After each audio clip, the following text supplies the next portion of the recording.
मध्य प्रदेश, राजस्थान, छत्तीसगढ़ सहित आज विधानसभा चुनाव के नतीजे आए हैं और इन नतीजों ने पूरे देश को चौंका कर रख दिया है।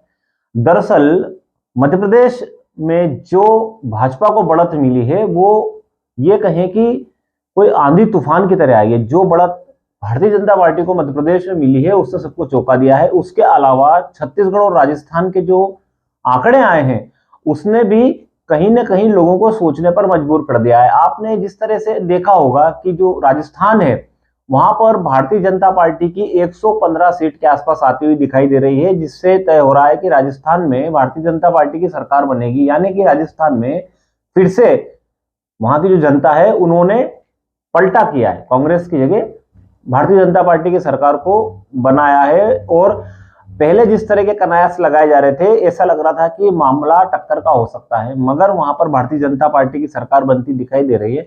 बात करें हम छत्तीसगढ़ की, तो छत्तीसगढ़ में इस तरह के कयास लगाए जा रहे थे कि वहां पर कांग्रेस की सरकार बन सकती है, मगर वहां भी भारतीय जनता पार्टी की सरकार बनती हुई दिखाई दे रही है। 50 से ऊपर सीट भारतीय जनता पार्टी के खाते में जाती हुई दिख रही है, यानी कि छत्तीसगढ़ में भी भारतीय जनता पार्टी की सरकार बनना तय जैसी है।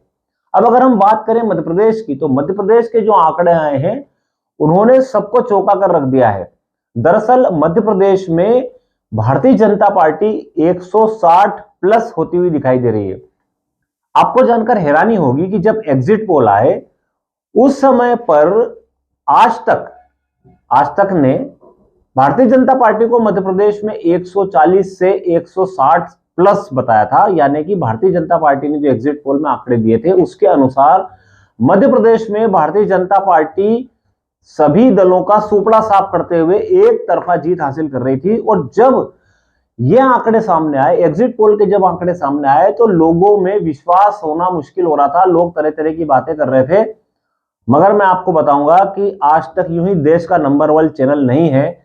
और आज तक पर जिस तरह से पूरे देश के करोड़ों लोग आंख बंद करके भरोसा करते हैं, आज तक ने फिर से साबित कर दिया कि वो सत्य है और उसके आंकड़े हमेशा सही होते हैं। आज तक जो है वो हमेशा सच दिखाता है और आज तक पर जो आंकड़े बताए थे उसके अनुसार ही रिजल्ट सामने आए। लोग तरह तरह की बात भी कर रहे थे। आपने देखा होगा कि जिस तरह के आंकड़े आज तक ने दिए थे कि मध्य प्रदेश में Bharatiya Janata party bumper seat लेकर आएगी और भारतीय जनता पार्टी को 140 से 160 के बीच में कहीं ना कहीं सीटें मिलेगी। मगर आज तक का जब एग्जिट पोल सामने आया तो हर कोई अचंभित था।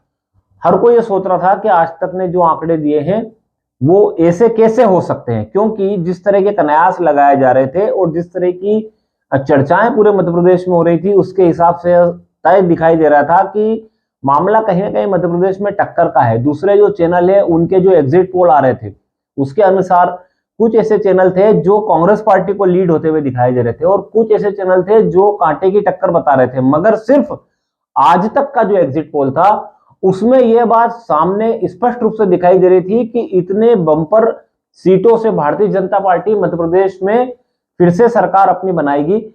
और मुझे इस बात का गर्व है कि मैं आज तक जैसे चैनल में काम करता हूं, आज तक ने साबित कर दिया कि वो यूं ही देश का नंबर 1 चैनल नहीं है।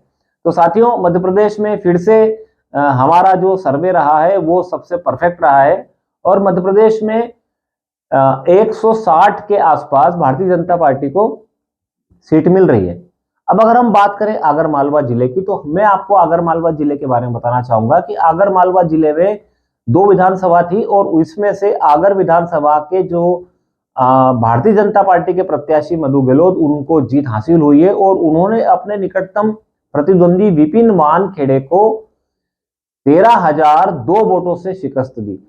जहां तक हम सुसनेर की बात करें तो सुसनेर में राणा विक्रम सिंह भारतीय जनता पार्टी के प्रत्याशी थे और भैरू सिंह बापू कांग्रेस पार्टी के प्रत्याशी थे। तो भैरू सिंह बापू ने भारतीय जनता पार्टी के जो राणा विक्रम सिंह है उनको 12,645 वोटों से हराया है। अब मैं इन दोनों का आपको ग्राफिक्स के जरिए बताता हूं कि कैसे दोनों को कितने वोट मिले। तो आप देखिए ग्राफिक्स में आपको साफ साफ नजर आएगा कि आगर से जो मधु गहलोत है उनको कुल 1,02,176 वोट मिले थे और विपिन वानखेड़े जो कांग्रेस के प्रत्याशी थे उन्हें 89,174 वोट मिले थे। इसके हिसाब से अगर हम देखें तो मधु गहलोत हैं, उन्हें 13,002 वोटों से जीत हासिल हुई थी। इसी के तारतम्य में अगर हम बात करें और अगर आंकड़े देखें सुसनेर विधानसभा के, तो सुसनेर विधानसभा के आंकड़ों पर नजर डालिए। सुसनेर विधानसभा में जो कांग्रेस के प्रत्याशी थे भैरू सिंह बापू, उनको कुल 97,584 वोट मिले और राणा विक्रम सिंह को 84,939 वोट मिले। यानी कि जो भैरू सिंह बापू हैं उनकी कुल 12,645 मतों से जीत उनको मिली है। अब यहां दोनों प्रत्याशी जो है भारतीय जनता पार्टी के और कांग्रेस पार्टी के दोनों जीते हैं। और हमारा जो आंकलन था, पहले हमने जो जिस तरह से एग्जिट पोल में दिखाया था, जो हमने सर्वे किया था, उसमें हमने आगर से जो रिपोर्ट यहां से जो मेरे द्वारा भेजी गई थी या जो सर्वे में आया था, उसमें स्पष्ट रूप से बताया गया था कि आगर मालवा जिले की दोनों विधानसभा एक एक की बराबरी पर रह सकती है, जिस तरह की एग्जिट पोल में जो संभावनाएं बताई गई थी। तो साथियों, ये जो दोनों प्रत्याशी आगर से और सुसनेर से हमारे जीते हैं, आगर से मधु गहलोत बीजेपी के और सुसनेर से भैरू सिंह बापू कांग्रेस के जीते हैं। अब आने वाले समय में मध्य प्रदेश में भारतीय जनता पार्टी की सरकार बनने वाली है। चूंकि उनको बम्पर यहाँ पर सीटें मिली है, तो अब मधु गहलोत भारतीय जनता पार्टी की तरफ से यहाँ से जीते हैं और भैरू सिंह बापू जो है वो कांग्रेस पार्टी से सुसनेर से जीते हैं। तो दोनों ही पार्टी के प्रत्याशियों से हमने बात करने की कोशिश की, मगर मधु गहलोत से हमने बात की। आगर विधानसभा की अगर हम बात करें तो मधु गहलोत से हमने बात की, वो उनसे क्या बात की वो सुनिए। उसके साथ ही साथ हमने कांग्रेस के जो प्रत्याशी थे आगर के विपिन वानखेड़े, उनसे भी बात की। प्रचंड बहुमत मिला है, आपका भी योगदान रहा है, कैसे देखते हैं इसका? अरे भारतीय जनता पार्टी को सनातन की ओर से प्रचंड बहुमत मिला है, मोदी जी की वजह से प्रचंड बहुमत मिला है और कार्यकर्ताओं के दम पर बहुमत मिला है। अभी क्या योजनाएं आगर को लेकर, विकास को लेकर? विकास की योजनाएं तो भारतीय जनता पार्टी निरंतर करती आ रही है, इसी वजह से तो हम जीते हैं। और उद्योग धंधे की बात कर लें, डैमों के निर्माण की बात कर लें, गरीबों को काम दिलाने की बात कर लें, शिक्षा की बात कर लें, तो सभी में मैं पूरा प्रयास करूंगा। अच्छा, इतनी बड़ी जीत मिली है, आपने भी कांग्रेस के प्रत्याशी को हराया, इसके पीछे मूलभूत वजह क्या है, क्या कारण है? क्या लाडली बहना इफेक्ट है या और कोई? ये सिर्फ बाबा श्याम की कृपा है और भारतीय जनता पार्टी के सभी कार्यकर्ताओं का आशीर्वाद है और बहनों का भी आशीर्वाद मिला है। चप्पा चप्पा ये मैं तो इसको बालाजी के घोटे का चमत्कार मानूंगा और माँ बगलामुखी के आशीर्वाद से और पूरे सुसनेर विधानसभा के जो मेरा परिवार था, हर समाज का, जिनमें इतनी ऊर्जा थी, खास करके युवाओं में। वाकई में मैं किस शब्दों में ये चुनाव मैंने लड़ा हूँ, वो लोग लड़े। चश्मा लगाओ ना सर, क्या नाम है आपका? अच्छा बापू, लगाओ ना चश्मा। अभी बीजेपी की सरकार जो है मध्य प्रदेश में बैठी है और आप जो है कांग्रेस के जो है विधायक बने हैं, तो विकास में किस प्रकार की बाधाएं आई? भैया विल पावर होना चाहिए काम करने का। बहुत बढ़िया। विधानसभा के अंदर सीएम मुख्यमंत्री से लड़कर सुसनेर विधानसभा का विकास कराएंगे और एक ऐतिहासिक विकास इस सुसनेर विधानसभा में आपको 5 साल में देखने को मिलेगा।